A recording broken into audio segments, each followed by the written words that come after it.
Hi there mga beloved yung soulmates! Welcome to Renzo Tarot Channel. Nandito naman po yung lingkod para pagsamahan natin ang isang soulful and meaningful na tarot reading. Dito lamang po sa inyo lagi naabangan, sinusubaybay na pinakamahal na Renzo Tarot Channel. Mega shoutout po sa lahat ng ating soulmates sa buong Pilipinas at sa buong mundo na lagi nag-aabang at nanonood. Maraming salamat po sa inyo nakakataba sa puso ng mga komento at suporta.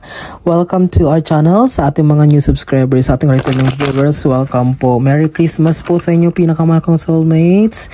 Maligayang Pasko po sa inyong lahat. Maraming salamat po sa buong taon 2024 na ako inyong sinamahan at hanggang ngayon ay nag-stay pa rin po kayo hanggang sa mas marami pang taon nating pagsasamahan. Maraming salamat sa inyong utang na loob ko po ang lahat ng ito, ang success ng Renzo Tarot Channel ay walang-wala ito ngayon kung hindi dahil sa inyong pagmamahal at suporta. Sige po, ang ating pong reading ngayon ay isang Christmas Day bonus reading para sa ating mga pinakamahal na nasa sign ng Gemini.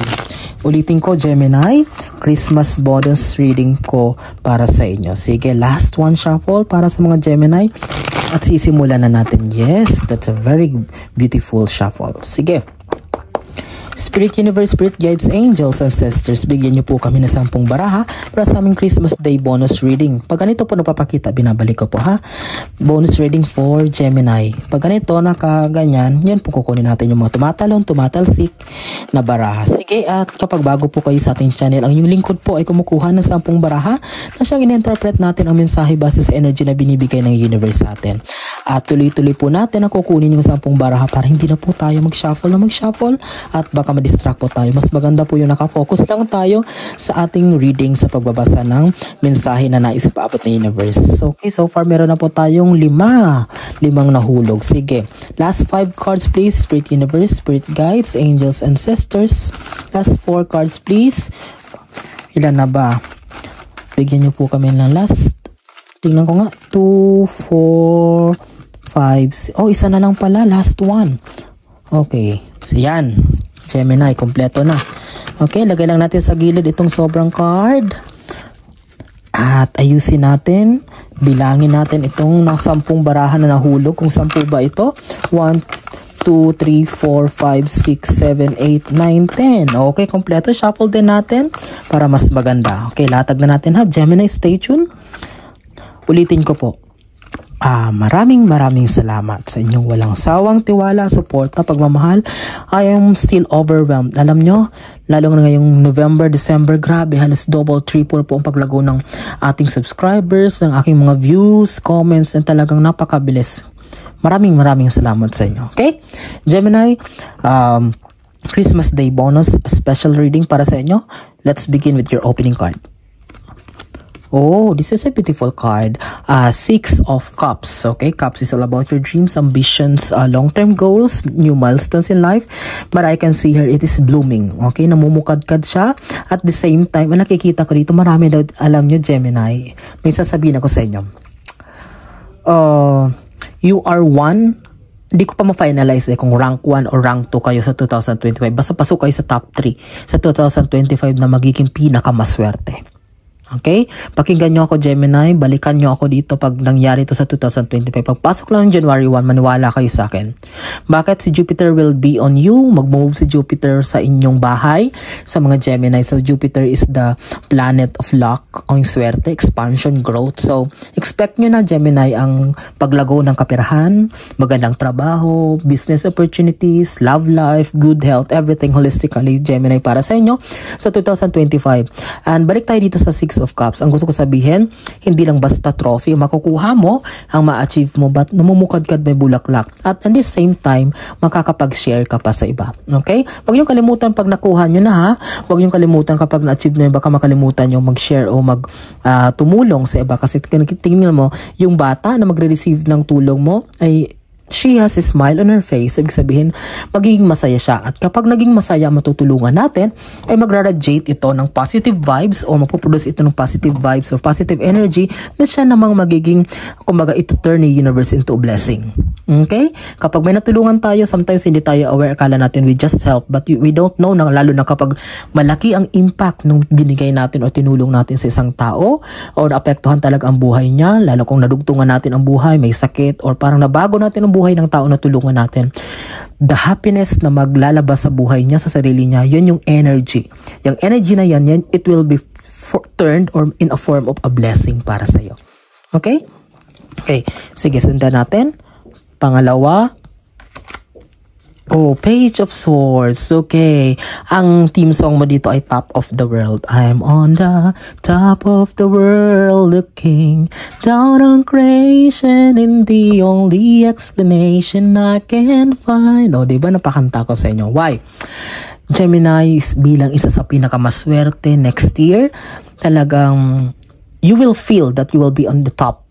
Okay? Wag lang mababago ang pag-uugali, wag lang lalaki ang ulo, wag lang yayabang. Just embrace the change. Tanggapin nyo lang ang biyaya, tumulong lang, wag mong babaguhin ang mindset mo, wag mong babaguhin ang sarili mo. Tumulong at tumulong, mag-save ng mag-save, at the same time, wag lumaki ang ulo kapag nabigyan ng opportunity na ma-promote or managerial position kapag maraming pera na dumating or whatsoever. But this Page of Swords is just telling you, Gemini, na talagang aangat. Okay, talagang ma-experience mo yung parang nasa elevation ka naman, or parang ma-experience mo yung nasa posisyon na parang nakakaangat-angat. Okay? Tingnan natin pangatlo. Oh, ito na naman. Ito na naman si 8 of Wands na magiging mabilis. Growth, maging mabilis ang lahat na magaganap sa buhay mo. Magiging mabilis ang pag-unlad ng buhay mo. Talagang kahit ikaw, you will be surprised na talagang, wow, talagang magiging ganito kabilis. Kung nagtayo ka ng business, after a week or 2 weeks, 3 weeks, talagang makikita mo, magbubunga agad siya. To those or some of you na kung siguro nasa content creation kayo, nag-start pa lang kayo, there are some na parang matagal na pero hindi nag-grow ang channel, or kung ano man na ginagawa, magugulat kayo, biglang magva-viral, biglang dadami yung subscribers, viewers, or whatsoever. So any kind of thing na papasukin niyo sa 2025 ay, sabi dito Gemini, magiging mabilis, talagang maliwanag pa sa sikat ng araw, talagang kahit hindi lang ikaw, but everyone around you, the people around you ay magugulat sa magiging mabilis mong paglago sa buhay, lalo na kapag may kinalaman sa career, okay, sa trabaho, o kung ano man yung mga pinapangarap nyo. Tingnan natin sa pang-apat. 4 of Swords. Okay. I can see here 2025 parang, hindi pa ito yung reading mo sa the whole 2025 ha. Ito ay para sa Pasko. But ang gusto kong sabihin ay parang preview lang to. Kumbaga ito na yung preview. Kumbaga ito yung, ang tawag nito, teaser kung sa pelikula sa mga mangyayari. Magkakaroon tayo ng special reading for the year 2025 pero hindi pa to. 4 of Swords, ang nakikita ko dito ay parang makakahinga ka ng malalim. Parang mabubunutan ka ng tinik, Gemini, sa taong 2025 or sa mga darating na linggo bago matapos ang taon na ito. Parang there will be a sign of relief para sa iyo. After all that you have been through, after all ng mga napakatagal na panahon na naghirap ka, na medyo kinapos ka, medyo nalungkot ka, heartaches, heartbreaks, hiwalayan, panloloko, pang-scam, or whatsoever, any kind of negativities na yung naranasan, it will be breath of fresh air para sa'yo na talagang kahit ikaw mapapahinga ka ng malalim na wow, at last, na parang nabunutan ka ng tinik. Sabi ko nga na parang bago ito sa'yo, but at the same time, tanggapin mo ito sapagkat you deserve this one. You deserve this thing na parating para sa Gemini, yan talagang kahit ikaw, magugulat ka na. Akala mo wala nang mangyayari, akala mo wala nang growth na mangyayari, o akala mo wala nang improvement sa buhay mo. But I assure you, uulitin ko sa inyo Gemini, maniwala kayo sa akin 2025. Grabe ang buhay nyo, grabe ang paglago, grabe ang blessings na parating sa inyo. Okay? Oh, the Empress. Okay ha, Gemini, kasabay ng mga mabilis na mga pagbabago sa buhay mo in terms of career, in terms of money, in terms of everything. Si Empress, alam mo, bibigyan nyo din raw ng oras, or kahit siguro yung iba sa inyo nag-iisip na ngayon, but I can see here na parang gawan nyo din daw ng paraan, you take action in terms of improvement of your looks. Okay? Empress is all about being charming, being attractive. So, pagpasok ng taon, samahan nyo na rin ng pagbabago in terms of how you look or how you present yourself physically. So, sabihin, it's time to have a new hairstyle, new haircut, okay, new fashion style, parang bagong style ng pananamit, bagong haircut. Yung iba sa inyo, magpapapayat, magpaparetoke, mga iba magpapataba, mag-gym, or whatsoever na magpapa-improve sa looks mo na parang iiwan mo yung the whole 2024 at panibago naman itong 2025. Okay? It's all about how you present yourself, ang mga mababago or babaguhin mo sa sarili mo, Gemini. Pang-anim, so, I'm hoping na nasusundan nyo ha, stay tuned. Huwag kayong aalis. Okay, pang-anim na bara na tayo, Gemini. Emperor card, authority, okay? So, I can see her, I can feel her na maraming Gemini, or there are some Gemini and actually, nabigyan na approve na yung promotion, parang na-transfer na, or parang nabigyan na ng chance to prove themselves in terms of leadership. Okay, because the Emperor is all about leadership, or parang someone powerful, authority, parang Gemini, parang alam mo yun, parang basta may skills ka in terms of leadership na parang ngayon talaga napatunayan mo na, or talagang you have proven it. Parang there are some of you na mabibigyan pa ng chance, or maybe if you're a politician, I can see her, a politician na parang tatakbo sa 2025 na Gemini, you will succeed. Okay, you will be so influential, magiging influential ka na klaseng tao, not only in your members of family but also the community that you belong. The Emperor card is telling you, Gemini, na sabi ko nga, titingalain ka as like an emperor with all of these blessings na parating sa'yo, sa swerte na darating sa'yo sa 2025. Sino bang hindi pag-uusapan ang pangalan mo, okay? Emperor is all about hierarchy, or talagang pangalan na matunog, or parang titingalain ka. Pampito, Knight of Wands, okay. Knight of Wands is all about your internal battles in life. Okay, there are some of you in Gemini na parang may mga bagay pa rin kaya kailangan i-polish or i-fix some in terms of emotional instability.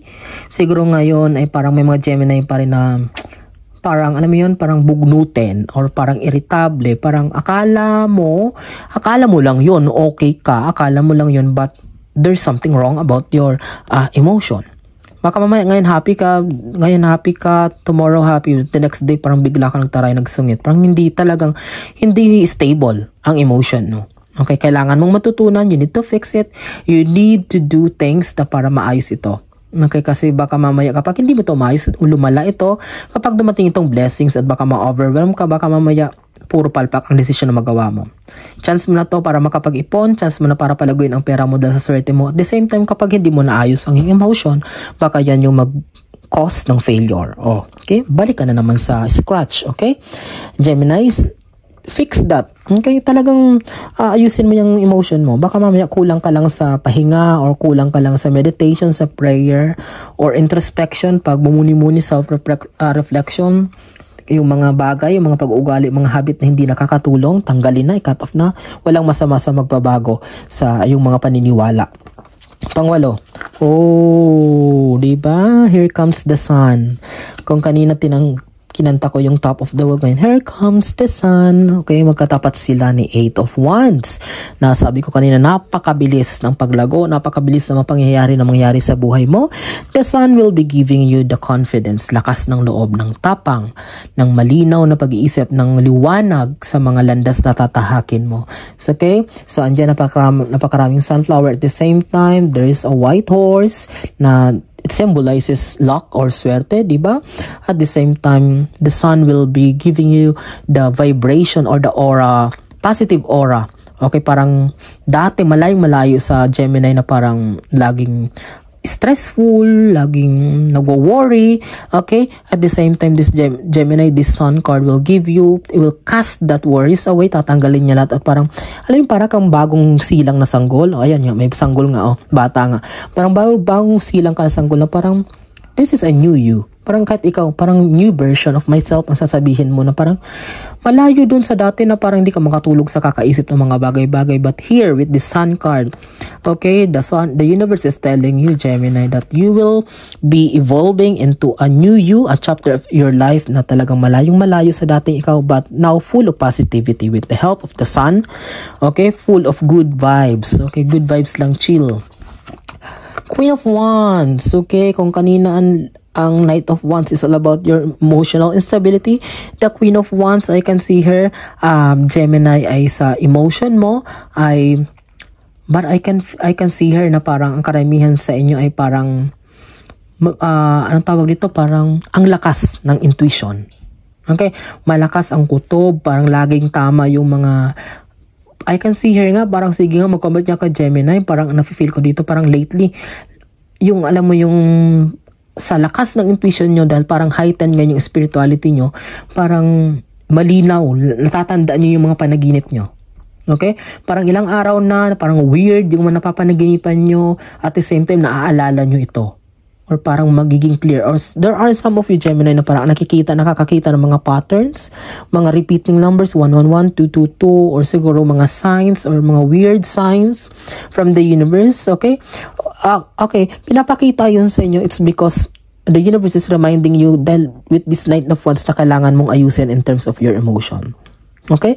Kasi kapag may mga bagay tayo, mga weird tayo napaginipan, di ba nagtatanong tayo, anong ibig sabihin nito? Anong ibig sabihin nun?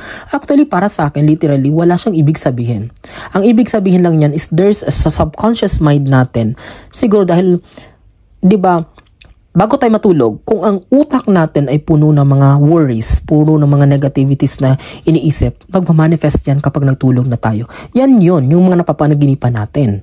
Not literally na may nais iparating ang isang bagay sa'yo through your dreams, but yan yung bunga ng kakaisip mo naman kung ano-ano. Napansin nyo ba? Kung ano talaga yung wino-worry nyo, kung ano yung mga parang laging iniisip nyo, laging bukang bibig nyo, yun yung napapanaginipan nyo. Okay? So, yan yung pinapakita nitang Queen of Wands na parang most of the Gemini today, as of this moment, ay parang heightened or talagang malakas ang kutob, malakas yung pakiramdam, pang-amoy sa mga bagay-bagay, okay? 10th and last card. Tapusin natin, Gemini. Isang napakagandang reading mo. Christmas Day bonus reading, special reading. Oh, 8 of Cups. So, what does this mean? You will be unstoppable. Okay, walang makakapigil sa'yo. Hindi ka pa makukontento, Gemini. Lalong-lalo na sa 2025 na mararanasan mo, matatamasa mo ang napakaraming biyaya. You will be unstoppable. No one will stop you from reaching your dreams. Sa pagkamit ng pangarap mo, marami ka nang napatunayan, marami ka nang naipon na trophy, but still, you are searching for more. You are hungry for more, Gemini. And that is a good thing kasi hindi tayo makontento sa isang bagay, lalong-lalo na kung alam natin itong hinahangad pa natin ay mas marami pang matutulungan or marami pang buhay na mababago, well, go for it, okay? But all in all, this is a very beautiful reading, Gemini. I am praying na napakaraming sign ng Gemini ang kapanood ito ngayon. Kapag may kakilala kayo, kaibigan, kamag-anak, kaopisinan, mahilig rin sa tarot reading na hindi pa nakakapanood na ating video, so hindi pa nakakasubscribe sa ating channel, don't hesitate to recommend our channel. Mga pinakamakong soulmates, maraming salamat sa inyo. Again, Merry Christmas in advance. Nasaan man kayo ngayon, naroroon, maraming salamat sa inyong pagsubaybay. Ano man ang ginagawa nyo, mag-iingat kayo lagi, pinakamahal kong soulmates. God bless us all.